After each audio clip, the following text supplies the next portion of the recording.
UNTV News and Rescue Command Center.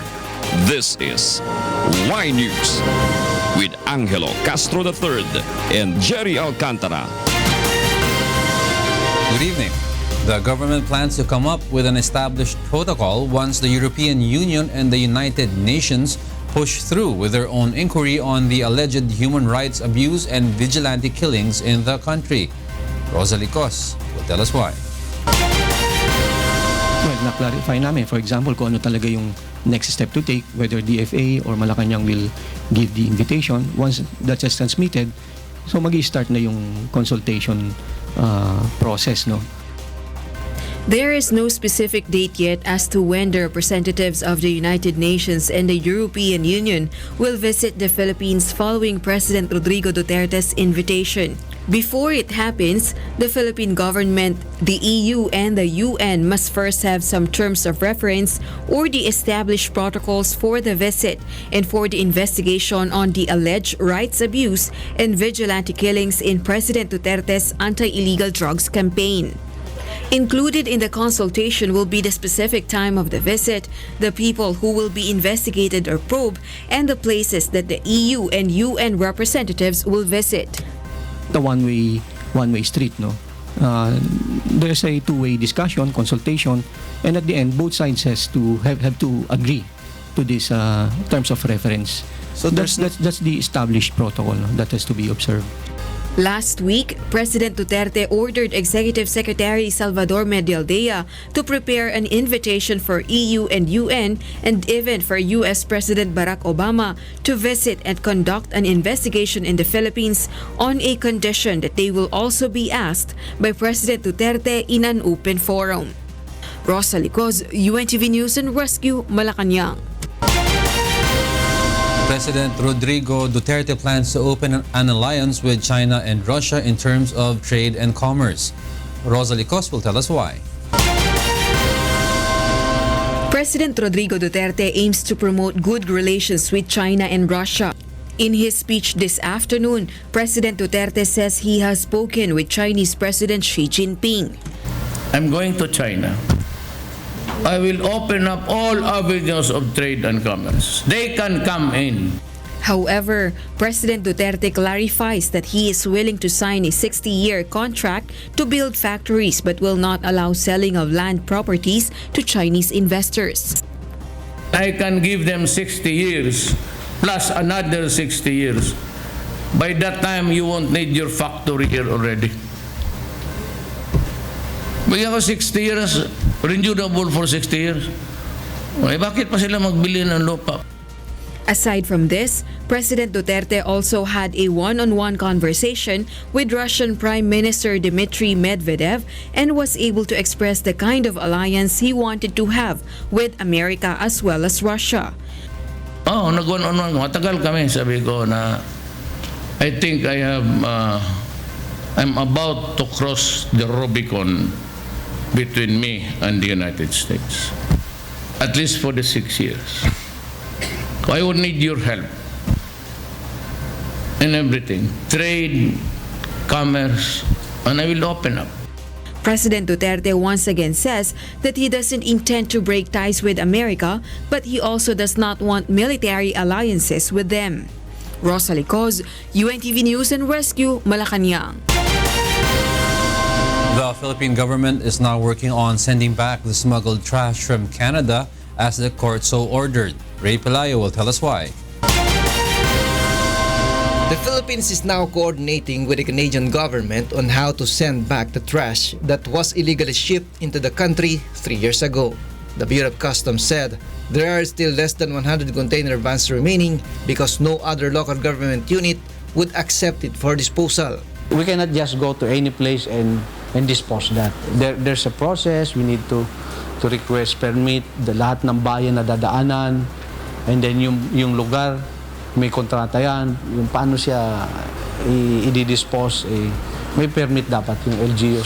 The BOC discovered the garbage in 2013 and 2014 when they were shipped into the country and misdeclared as recyclable materials. The government filed a case in 2014 and on June 30, 2016, the Manila Regional Trial Court ruled to send it back to Canada. Canadian Prime Minister Justin Trudeau stated in his visit to the Philippines last year that they are trying to solve it through legislation to prevent a similar incident from happening again. But the Eco-Waste Coalition said the Philippines and Canada are both signatory of the Basel Convention on the control of transboundary movements of hazardous waste and their disposal. It states that the shipment of hazardous waste from one country to another are prohibited, and if that happens, the country of origin should retrieve it. Even the new DNR Secretary Gina Lopez is pushing for the repatriation of the garbage back to Canada. Ray Pilayo, UNTV News and Rescue, Quezon City. A commuters group has expressed apprehensions with the move of the Land Transportation, Franchising and Regulatory Board to introduce the use of automatic fare collection system in public transports. Victor Cosari will tell us why. The National Center for Commuter Safety and Protection asked the Land Transportation, Franchising and Regulatory Board to conduct a public consultation on the use of an automatic fare collection system in public transport. The group's national president says although the proposal has its positive side, such as the convenience on the part of the commuters and avoidance of excessive fare charges, however, increase in fare might be implemented by public utility operators to compensate for the use and maintenance of the system. May tinatawag na operating requirements din yung mga operators na yan. So, dalawa lang yan. Either dagdagan ang pasahe para kumita yung kumpanyang yon o bawasan ang kita ng operator. Whichever is going to be controversial. Sigurado ngayon, hindi papayag yung operators na bawasan ang kanyang kita. Last Saturday in Davao City, the LTFRB has started introducing to public transport operators the use of an automatic fare collection system. In this system, commuters will not be paying cash anymore but will be using stored value cards for their fares in buses, taxis and in jeepneys, similar to the payment system used by the MRT and LRT. The agency plans to also introduce the concept in other parts of the country. Bumubayad ang pasahero using a card, na? Tapping the card in the terminal, asa man mo adto ang kwarta direkta dito sa accounts operator. Very convenient on the part of the operator. Wala na yung sukli-sukli. Usahera ba, bisan pa og naay cambio and driver, musulti na lagway cambio. So that's a passive form of overcharging, no? They were receptive, the idea. Because first, dili na sila mahadlok nga hold upon, kaya wala na may kwarta involved. The LTFRB clarifies that they are just introducing the idea and not imposing it on operators, hoping that they would embrace the program. Also, they are not endorsing any systems provider. Victor Cosare, UNTV News and Rescue, Davao City. The House plenary has started the debates on the proposed budget of the Duterte administration. Nel Maribuhok will tell us why. The Department of Budget and Management Secretary Benjamin Joknoy still believes that the 3.35 trillion pesos proposed budget for 2017 will be signed by President Rodrigo Duterte this coming December. With the start today of the House plenary debates on the proposed budget, Secretary Jokno said the passage of 2017 budget is on time. Early this morning, House Appropriations Committee Chairman Carlo Nograles presented at the plenary the provisions of House Bill 3408 or the 2017 General Appropriations Bill.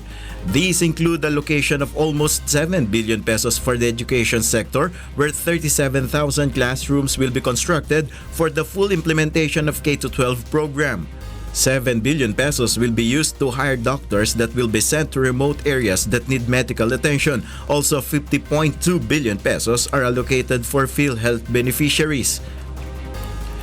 78 billion pesos for conditional cash transfer program and 23.4 billion pesos for rice allowances that will cover 1-year provision of 20 kilo rice subsidies to beneficiary families of conditional cash transfer program. And 21 billion pesos for socialized housing. The 39 billion pesos for the salary increase of soldiers and policemen were also presented at the plenary. Our policemen and soldiers risk their lives to ensure peace and order in the country, and they deserve to be compensated for their valuable contribution. The lower house will possibly pass the proposed budget in the third week of October. Nel Maribuhok, UNTV News and Rescue, House of Representatives. The Senate Committee on Women, Children, Family Relations, and Gender Equality is optimistic that it will be able to pass within the 17th Congress the bill seeking to extend the period of maternity leaves. Joyce Balancho will tell us why. Maternity leave for pregnant women can be extended from 60 days to 120 until 150 days. That is, if Congress succeeds in passing the bill that aims to provide better conditions for mothers. The Senate Committee on Women, Children, Family Relations, and Gender Equality is now consolidating 6 bills, all seeking to extend the maternity leave benefit. Senator Risa Hontiveros, the chair of the committee, wishes to give mothers 120 days of paid leaves, while adding 30 days for solo mothers. In an added provision in the bill, Hontiveros also wants to allow mothers to reassign at least 30 leaves to their spouse, common law partner, caregiver, or any relative. The Philippines is said to be lagging behind the international standards of maternity law when it comes to benefits given to mothers. Civil Service Commission, on the other hand, raises the issue of possible effects of longer maternity leaves to productivity, output, and employability of women. It also urges the committee to consider putting limitations to the benefits. The Social Security System, or SSS, though has expressed support, manifested that they may not sustain the benefits needed by their members should the maternity leave be extended. If we increase the maternity benefits, which we are agreeable, Madam Chair, we would highly request a sustainable funding source. In fact, we did some initial calculations. If the maternity benefit, which is currently at 60 days and 78 days for normal and cesarean, if that were to be increased to 150 regardless of the delivery, the fund life will be decreased from 2042 to 2040. And the liability will be increased by about 200 billion. Senator Risa Hontiveros says all concerns pertaining to the bill, including fund source, will be discussed during the meeting of the Technical Working Group. Nagkasundo naman na sa Technical Working Group na tatawagin ng Committee on Women, maghahanap ng common ground between private sector, labor, with the help ng ating national government agencies like DTI and DOLE. Joyce Balancho, UNTV News and Rescue, Senate of the Philippines. Despite the rush hour, motorists going to España continue to experience light to moderate traffic. Joanne Nano is at Araneta Avenue, Quezon City to tell us why live. Yes, good evening, Joanne. Good evening, Gerry. We are now right here in Araneta Avenue to know the latest traffic situation in some major roads within Metro Manila. Let's take a look at our traffic update. For those motorists and commuters traveling going to España here in the westbound area, light to moderate traffic will be experienced until they reach the area of Moraita and Quiapo, Manila. While for those who are passing along the eastbound area, for those motorists exiting EDSA Quezon Avenue, or for those who are traversing going to Commonwealth Avenue, will experience moderate traffic, particularly in Quezon Avenue intersection. Let's take a look at some of our live points. First, in EDSA Guadalupe, vehicles coming from Guadalupe going to Shaw Boulevard should prepare for a heavy traffic as of this time. Slow movement of vehicles is also being experienced by the motorists on the opposite side of the road for those who are coming from Orense going to Ayala, Makati. Meanwhile, in Techno Hub along Commonwealth Avenue, for those motorists and commuters traveling along Pilcoa going to Tandang Sora will experience moderate traffic as of this moment. While for those who are passing along in the westbound area, for those who are coming from Tandang Sora until Pilcoa will experience light traffic. In the northern part of Metro Manila in Letre Malabon, light traffic will be experienced by those motorists for those who are going to C4 Navotas. Light traffic is also being experienced for those who are passing along on the opposite side of the road, those commuters going to Monumento. And lastly, in EDSA Bagong Barrio, travelers along EDSA northbound, for those who are going to Monumento, will experience light traffic as of this time. Same situation will be experienced by the motorists on the southbound area for those who are coming from Balintawak going to Muñoz. Once again, Gerry, we would like to remind all the motorists out there that since tomorrow is Tuesday, a number coding scheme is still being implemented. All vehicles with plate numbers ending in 3 and 4 is strictly prohibited in all major roads within Metro Manila from 7 o'clock in the morning until 7 o'clock in the evening. And that was the latest traffic update. Back to you, Gerry. Thank you for that report. Joanna reporting live from Quezon City. Next in Y News. Police Chief Ronald De La Rosa plans to create a search block or a specialized group of policemen to utilize against drug syndicates in the country. Senator Antonio Trillanes IV urges the Senate to investigate killings allegedly ordered by President Rodrigo Duterte. Y News will be right back.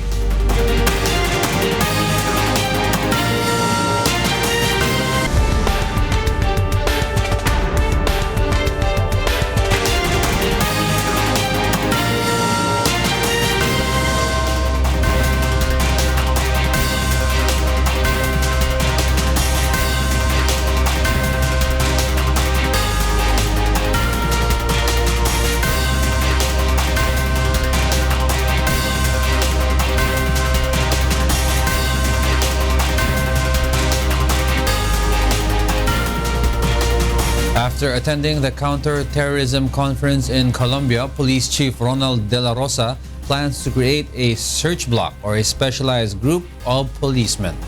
Joanna will tell us why. Kayo mga drug lord, layas na kayo dahil gagawa ko ng mas matindi pa sa search block ng Colombia. Chief PNP Bato de la Rosa gets inspired by Colombia when it comes to its strategy against illegal drugs.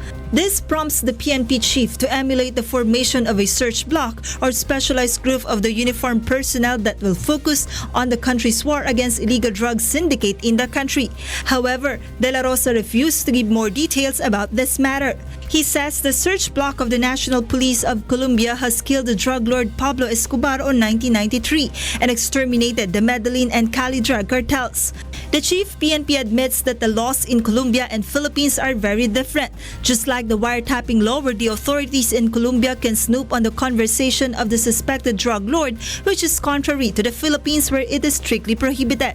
The Colombian government can even confiscate the properties of the drug lord. Walang batas sa forfeiture of properties considered to be fruits of the crime. Halimbawa, kagaya yung kay Udikta, di ba? Patay na yung mag-asawa, tapos marami siyang properties. Kung ma-prove ng police, automatic forfeit kagad yung in favor of the government lahat ng properties nila. For this reason, De La Rosa says he will ask President Duterte to certify the bills that will be submitted in Congress as urgent for the immediate implementation of the plan. Joanna, UNTV News and Rescue, Philippines. Police Chief Ronald De La Rosa says he is just waiting for President Rodrigo Duterte to hand him the list of celebrities who are involved in Illegal Drugs Act before the orders Oplan Tokhang on them. De La Rosa emphasizes that no one is exempted in the administration's campaign, even famous celebrities and those living in high-end subdivisions. Itutukhan natin, puntahan natin, sama kayo. Katukin natin sa kanya-kanyang bahay, kanya-kanyang TV station. Surrender na kayo kasi identified kayo na user. UNTV tried to get a statement regarding this matter from the kapisanan ng mga artistang Pilipino, but they refused to be interviewed. Senator Antonio Trillanes IV is urging the Senate to investigate President Rodrigo Duterte and the circumstances of deaths allegedly linked to him by a witness, Edgar Matobato. Joyce Balancho will tell us why. Senator Antonio Trillanes IV, in his privileged speech at the plenary session today, insists that the testimony of Edgar Matobato during the hearing of the Senate Committee on Justice and Human Rights was truthful and consistent. Trillanes presented in the PowerPoint presentation the alleged service card, identification card, and job order of the Davao City Hall for Matobato, assigning him to the Heinous Crime Investigation and Detective Management Section. The senator also showed the witness firearm license card and his permit to carry, transport, and purchase firearms and ammunitions, bearing the address of the office of the city mayor as the authorizing office. Trillanes insists these corroborate the testimony of Matobato that he worked for Duterte and carried out his orders in Davao City. He says if there are some glitches or information mismatch, this is due to his old age. With these, Trillanes is convinced that the Senate should investigate President Rodrigo Duterte and his alleged involvement in the deaths in Davao, detailed by Matobato in his testimony. He wants to refer his privileged speech to the Senate Blue Ribbon Committee that hears cases related to the accountability of public officers. With this, each of us in this August chamber is at a crossroads, and the whole world is watching our next step. On one hand, we can sweep these very serious allegations under the rug, or we can decide to fulfill our mandate in our system of checks and balances by expanding our investigation to rule out that possibility that indeed we have a mass murderer as President of the Republic. Senator Alan Peter Cayetano, however, believes these are all half-truths and Trillanes is just trying to cover up the inconsistencies in the witness testimony. After the interpellation by Senator Richard Gordon, the Senate referred the speech of Senator Trillanes to the Committee on Rules. This is a system of checks and balances, so wag sila matakot. In fact, that's an opportunity for them na i-clear nila yung kanilang mga pangalan. Joyce Balancio, UNTV News and Rescue, Senate of the Philippines. Justice Secretary Vitaliano Aguirre says there is no need for high-profile inmate J.B. Sebastian to testify in the believed drugs probe. Roderick Mendoza tells us why. Justice Secretary Vitaliano Aguirre says the statements of their witnesses are enough, therefore they will not be needing the testimony of J.B. Sebastian in the investigation of the House Committee on Justice. Aguirre says the statements of the 9 witnesses are clear regarding the alleged illegal drug trade inside the New Bilibid prison. Aguirre adds that it would be impossible for Sebastian to admit that he ordered the gang leaders to sell drugs as contribution to former Secretary Laila de Lima's senatorial campaign. Na gusto ni JB na i-limit ang kanyang testimony sa kung sa anomalya sa pagkain, where about 10 million a month is being distributed to the high officials of the government. I rejected it. Sabi ko, pag hindi rin lang buong katotohanan sasabihin niya, I reject it. Aguirre believes that what they need now are the bank documents to strengthen the allegation of their witnesses that De Lima has indeed received millions of money from illegal drug transactions. Still, the DOJ is open in case Sebastian decides to testify but warns if he refuses to tell the truth. Pag ayaw niya mag-cooperate, then he could be sure that he would be one of the respondents. During the next hearing on October 5, DOJ will present De Lima's former security aides. Roderick Mendoza, UNTV News and Rescue, Manila. The PNP Anti-Illegal Drugs Group may have uncovered a possible link that would further implicate Senator Laila de Lima to illegal drug cases. Roderick Mendoza will tell us why. Naghahanap siya ng backer. Kaya nga tinawagan ni si General Anyo, tinawagan si Director Pedrosa, and even Secretary de Lima. Siguro naghahanap siya ng backer during that time. Lieutenant Colonel Ferdinand Marcelino had allegedly called some officials of the government when he got arrested in a house in Santa Cruz, Manila this January. Marcelino was allegedly looking for proof that he was authorized to conduct an operation against the illegal drugs to justify why he and Jan Yishu was inside the house where the 76 kilograms of shabu were recovered. Marcelino's mobile phone was put on a loudspeaker. That was why the operatives heard his conversation with the former Justice Secretary Laila de Lima. Colonel Marcelino was complaining kung bakit siya hinuhuli. Parang ganon. Siguro, Secretary of Justice, nagtatanong siya bakit hinuhuli.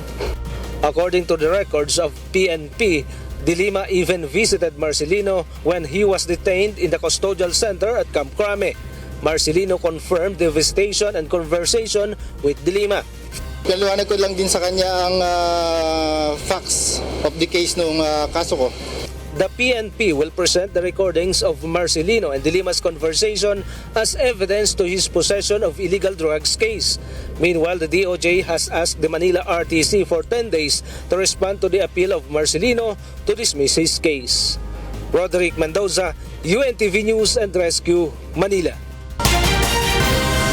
Ombudsman Conchita Carpio Morales orders the filing of information against Senator Gregorio Onasan II and 9 others for their involvement in the Priority Development Assistance Fund or PDAF scam. Onasan is set to face trial before the Sandigan Bayan for 2 counts of violation of Section 3E of the Anti-Graft and Corrupt Practices Act. The case started in 2012 when Onasan allocated his 29 million peso PDAF to a non-government organization or NGO without the benefit of compliance with procurement regulations. UNTV and members Church of God International joined the Community, Environment and Natural Resources Office of Angeles, Pampanga in an extensive cleanup drive. June Soria will tell us why. UNTV and members Church of God International, together with local government units, simultaneously cleaned up rivers, roads, vacant lots, and bridges in Angeles, Pampanga to support the city's environmental advocacy. Mulit-muli po kaming nagpapasalamat sa dating dan sa walang sawa ninyong pagtulong sa aming panahon. Kahit na short call o short notice lang, you are always there to support itong environmental advocacy natin. Maraming salamat po. Angeles City's Community and Natural Resources Office or CENRO has launched the Angeles City Clean 365 days a year to observe the International Coastal Cleanup Month this September. The project aims to teach every barangay to care and to take part in maintaining the cleanliness of the environment. Every day of the year na lahat ng mga tao, lahat ng mga constituents, kasama nating naglilinis. Simultaneous hindi lang dito, particularly coastal, pero it doesn't mean na waterways lang ang lilinisin because of the title. Kasama na rin naglilinis yung iba't ibang barangay. CENRO reminds the Angeles City residents that they should be responsible for their garbage because they are due punishments for violating the waste disposal ordinance. Jules Soriao for Serbisyong, Kasangbahay. Coming up, Hillary Clinton and Donald Trump will have a face-off tomorrow for the first time in one of the most anticipated political events of the year.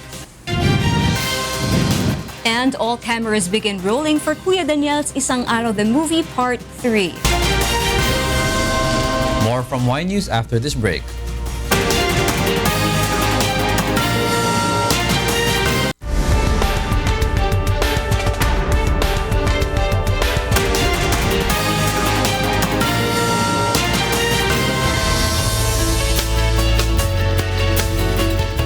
Tropical Cyclone Helen maintains its strength while moving closer to Batanes, Taiwan area. The Philippine Atmospheric, Geophysical and Astronomical Services Administration or PAGASA says it located a typhoon at 415 kilometers east-northeast of Basco, Batanes. It is packed with maximum sustained winds of 150 kilometers per hour and gustiness of up to 185 kilometers per hour while moving west-northwest at 20 kilometers per hour. Tropical Cyclone Warning Signal number 2 is still raised over Batanes Group of Islands. Rains and gusty winds will be experienced in northern Cagayan, including Babuyan Group of Islands, as signal number 1 is raised in these areas. Helen is now intensifying the southwest monsoon that will bring light to moderate rains over Mimaropa, Bicol, Western Visayas, Zamboanga Peninsula, Batangas, Quezon, and the rest of Cagayan. Isolated rain showers and thunderstorms will prevail over Metro Manila and the rest of the country. The eye of Typhoon Helen is expected to hit Taiwan tomorrow evening and may exit the Philippine area of responsibility in the following hours then. Residents and barangay officials of Bagong Silangan, Quezon City are preparing for strong typhoons this rainy season. Grace Casin will tell us why. Mrs. Magallanes still remembers how they struggled to survive in the deadly Typhoon Ondoy in 2007. Her son Toto didn't make it, but he was able to save more than 30 drowning individuals. Lalo na makita ko yung mga na-survive ng anak ko. Talagang napakasakit. Proud ako sa anak ko na nagiging ganun siya. Pag-asa warns public that 5 to 8 strong typhoons will enter the country before the year ends. Rescue equipment like rubber boots, life vests, and even blankets and mats for possible evacuees of Barangay Bagong Silangan are now in place. The only problem left is residents who refuse to leave their houses located in the danger zones. That is why they installed more than 200 CCTV cameras in every street to monitor the level of the river. Kahit anong gawin natin matigas ang ulo nila Alisin mo ngayon, mga ilang linggo, ilang buwan, nandiyan na naman sila.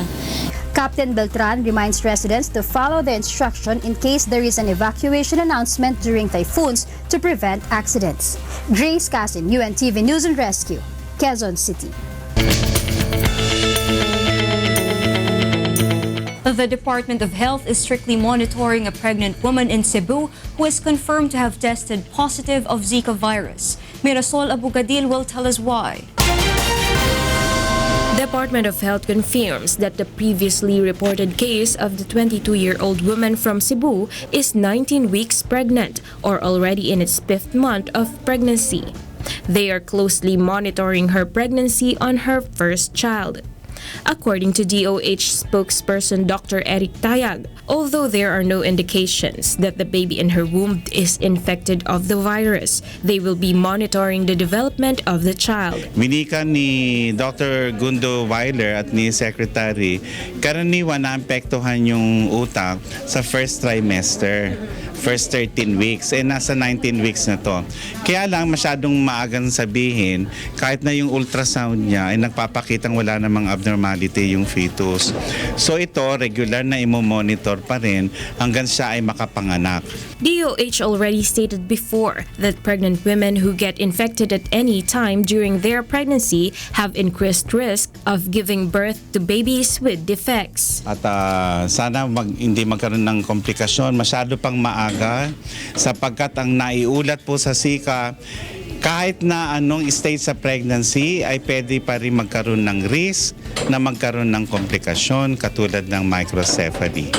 Meanwhile, there are 3 new confirmed positive cases in Iloilo. These were presented with skin rashes, fever, muscle or joint pains, and conjunctivitis. There is now a total of 12 confirmed positive cases in the Philippines, which are locally transmitted. 10 from Western Visayas in Iloilo, 1 from Central Visayas in Cebu, and another from National Capital Region in Muntinlupa. DOH continues to intensify its campaign against Zika and to remind the public to be careful and be protected against mosquitoes. DOH advises those who have symptoms and were tested positive of Zika to avoid donating blood because the Zika virus can stay inside the body for 6 months. Mirasol Abugadil, UNTV News and Rescue, Quezon City.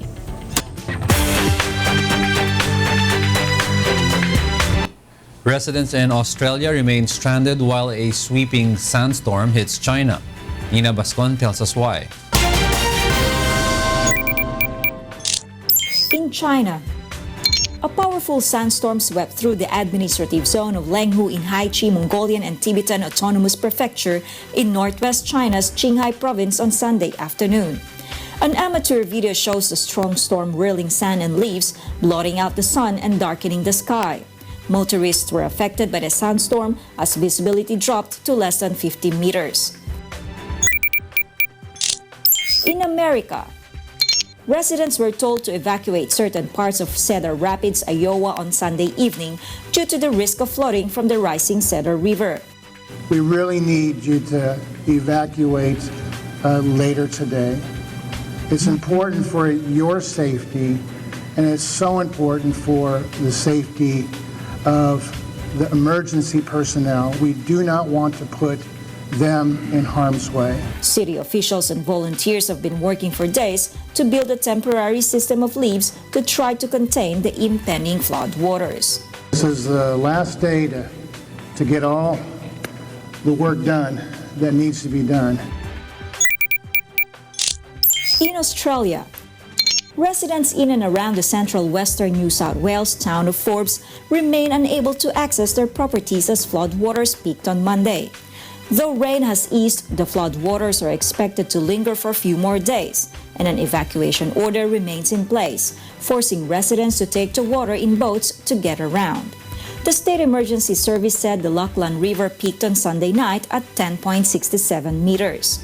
Floods affected the local economy, which is composed of various broadacre crops and fruit, as well as cattle and sheep that are grown and farmed in the region. Nina Bascon, UNTV News and Rescue, Melbourne, Australia. Hillary Clinton and Donald Trump will face off tomorrow in a debate for the first time in what analysts says is one of the most anticipated political events of the year. James Montuyan will tell us why. Tomorrow's debate will focus on security, progress, and prosperity of the country, but experts are also anticipating a showdown from both candidates. Clinton is said to be in a thorough rehearsal and mastering every policy detail, while Republican rival Trump, knowing his character, is expected to be doing a more freewheeling approach. Despite controversies throwing out both camps, many still prefer to watch the much-awaited debate. This debate coming up on Monday it's not necessarily a test on who has better ideas, who knows the issues better, who has more experience, and it's a test of who's more cool, calm, and collected. The TV audience for the debate is expected to be a record, according to the Nielsen rating company. Many tourists outside the White House said they would definitely be watching, though they expressed different sentiments. He really has a charisma about him that has drawn in a lot of people. She is fabulous. I really am excited about her, but she doesn't always have that same draw that some people are taken to. One voter from Kansas said he was looking for both candidates to bring some normalcy to the race. I think that would reflect better with my values and what I stand for. That's who would probably get my vote. Monday's debate at Hofstra University in Hempstead, New York, will be the first of three between the White House rivals. It presents a major opportunity for them to appeal to voters who have yet to commit to a candidate after a mostly negative race in which Clinton and Trump have sought to brand each other as untrustworthy and dangerous for the country. Global citizens closely follow every inch of the presidential election, being aware of the enormous influence the United States wields throughout the world. No one can predict of the results until it is revealed in November. James Bontuyan, UNTV News and Rescue, USA.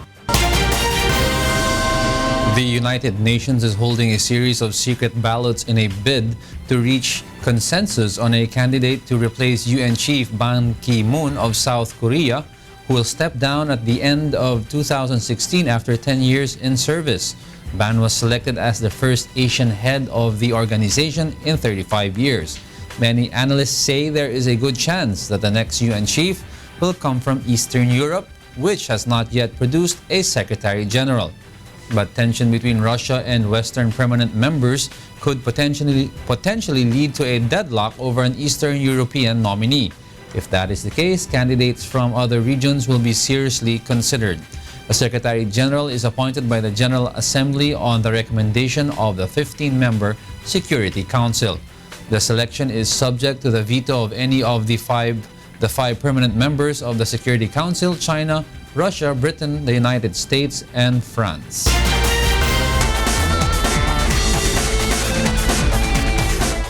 Czech Republic and Canada emerged victorious at the Cliff Diving World Series event in Bosnia and Herzegovina, while Japan's Tomoa Narasaki and Slovenia's Janja Gambret win at the Rock Stars event in Germany. Aaron Romero tells us why. Czech diver Michal Navratil and Canadian Lysan Richard both claimed their second wins of the Cliff Diving World Series season at the historic Stary Most Bridge in Bosnia and Herzegovina with 20,000 spectators. Navratil places third overall in the series, with two more events upcoming in Japan and the United Arab Emirates. British diver Gary Hunt who leads the overall standings, came in second on the day. In the women's event, Richard came from behind to secure a surprise victory on the day. Honestly, I was expecting doing a good dive. I wasn't thinking the first place could be a possibility, but I was aiming for a podium anyway. And finally, I get lucky, and I'm super happy about this. Meanwhile, in bouldering, Japan's Tomoe Narasaki and Slovenian Janja Garbret clinched victory at the Rockstars event in Stuttgart, Germany. Slovenian Janja Gambrit, who is just 17 years old, wins an exhausting final ahead of Austrian Jessica Pils. I said to myself, now I'm just going to have fun and let's see what came. So yeah, I was so tired, but then at the last try I gave 100% and yeah, it happened. In the men's final, world champion Tomoe Narasaki from Japan claims title with some sensationally quick climbing against the reigning European champion Jan Hozier. Bouldering, a form of rock climbing performed without the use of ropes or harness, will make its debut at the 2020 Olympics. Aaron Romero, UNTV News and Rescue, New York.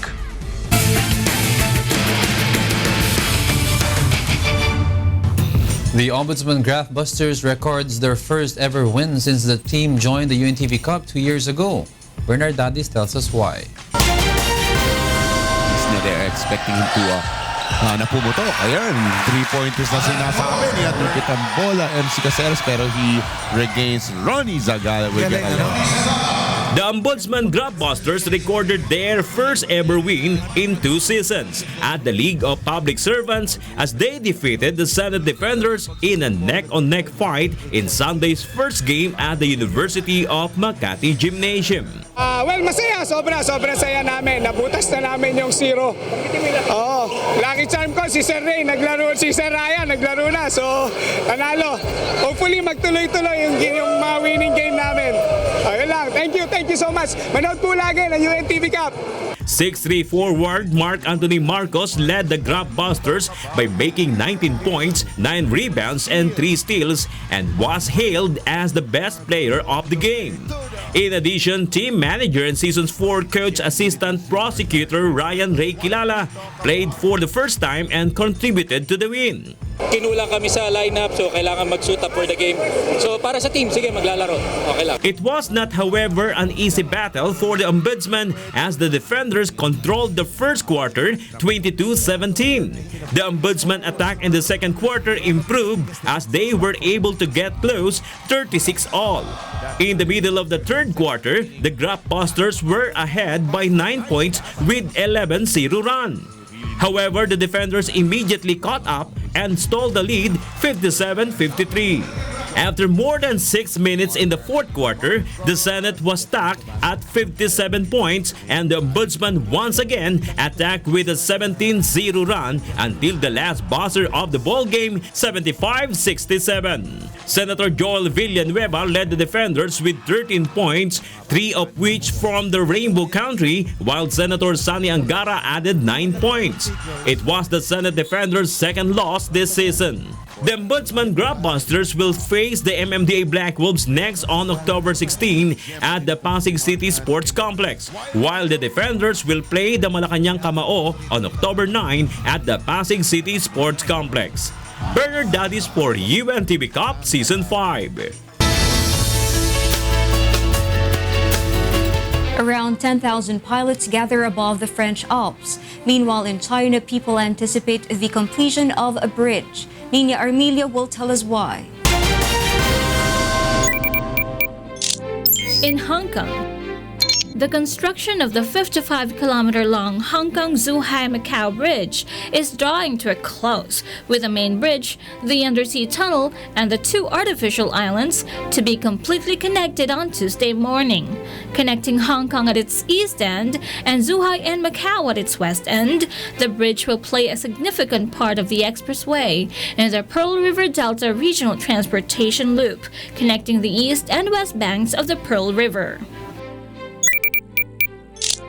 In California, The crowds turned out on Sunday to watch surfer pooches and their owners take to the waves for the 8th annual Surf City Surf Dog Surfing Competition at Huntington Dog Beach near Los Angeles, California. The dogs, who competed in 4 weight class divisions, plus the most difficult shredder category, were judged on a variety of skills. This year, the canines had to brave unusually high surf, which led to many wipeouts. But the pooches remained undeterred. Oh, this is an awesome event, man, and they're providing all this for these dogs. You know, it's a country that loves pets, right? It's beautiful. And in France, paragliders, hang gliders, and parachutists from around the world took to the skies above the French Alps across Saturday and Sunday as part of the Icarus Cup. Around 10,000 pilots attend the spectacle, which this year saw added security and controls due to the state of emergency implemented across France following a spate of Islamist attacks. Nina Armilio, UNTV News and Rescue, Philippines.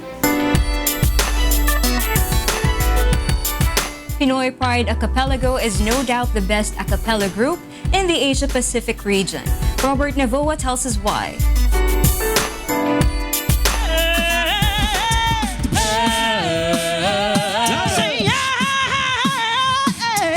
Judges in the recently concluded Asia-Pacific A Cappella Championship League event in Singapore were overwhelmed by the jaw-dropping performances of the participants. And no less than the head judge, world-renowned godfather of contemporary a cappella Dick Sharon from the awe-inspiring film Pitch Perfect was amazed. The performances tonight were amazing. We heard world-class performances from many different groups around the region. Lots of beautiful singing. And we've always known that Philippines has had a fantastic music culture, whether it's instruments or singing. And it's great to see the Filipinos today really commanding the stage tonight and really showing that they are the best in the region. The champion is from the Philippines. It was no surprise that our very own Filipino vocal ensemble group, Acapelago, was hailed this year's grand champion. Salamat po sa mga sumuporta through prayers at sa mga Pilipino na pumunta dito sa venue para sumigaw, sumuporta at maraming salamat. Woo! Panalo tayo! Aside from being the champion, they also won the Fan Favorite Award. Michelle Pascual, the only girl in the group, also won the Best Lead Vocal, while Ronel Allen Roman Laderas was hailed the Best Bass Singer. Philippine Ambassador to Singapore Antonio Morales joined the audience in support of the group. Kami po ay nagagalak na binigyan niyo kami ng karangalan at dinala niyo uli ang bandila ng Pilipinas na isa sa mga magagaling na mga awit sa buong mundo. Asia-Pacific A Cappella Championship League is an invitational competition with various champions of a cappella competitions in the Asia-Pacific region being invited to participate. And UNTV is proud also to take part in this one-of-a-kind talent event. So I'd like to thank our media partners, NUS Radio Pulse and UNTV for the live stream that you guys are going to enjoy now and after this concert.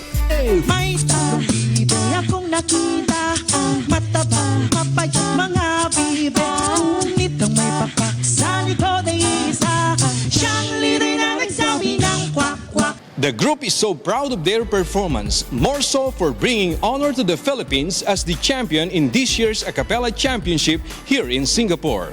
Robert Navoa, UNTV News and Rescue, Singapore. Kuya Daniel continues to pursue his advocacies and he will surely inspire more people with his latest project. Brian Evangelista will tell us why.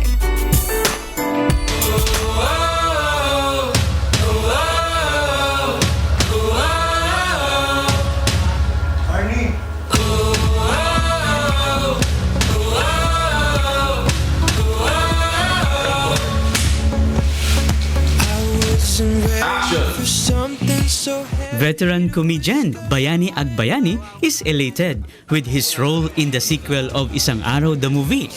He is overwhelmed to work closer with Kuya Daniel as Kuya's sidekick and to fully understand the purpose of the film. Kasi unang-una hindi to commercialize eh.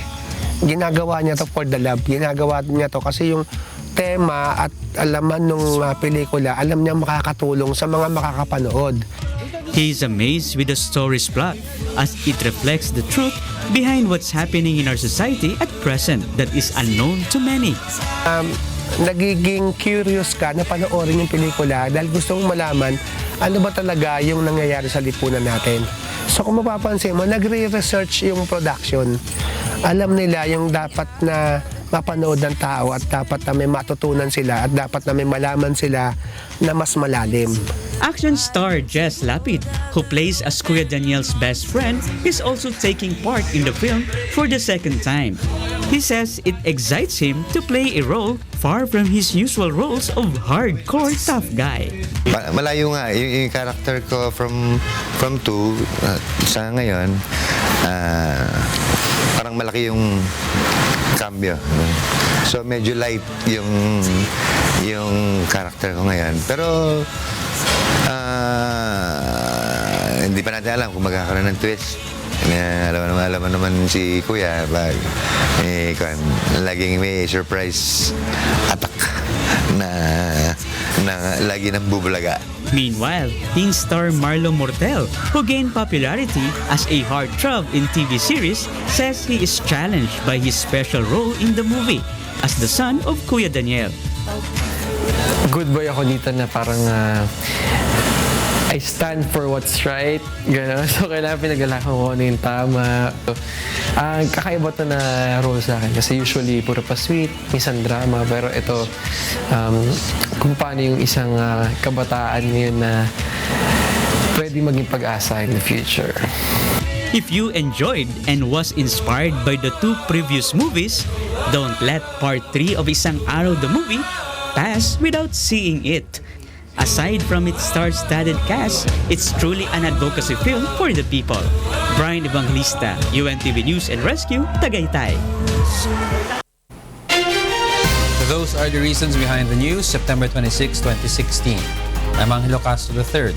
Reasons we delivered to you as they unfold. I'm Gerry Alcantara. Because we need to know, we will always ask why. Thank you for watching Y News.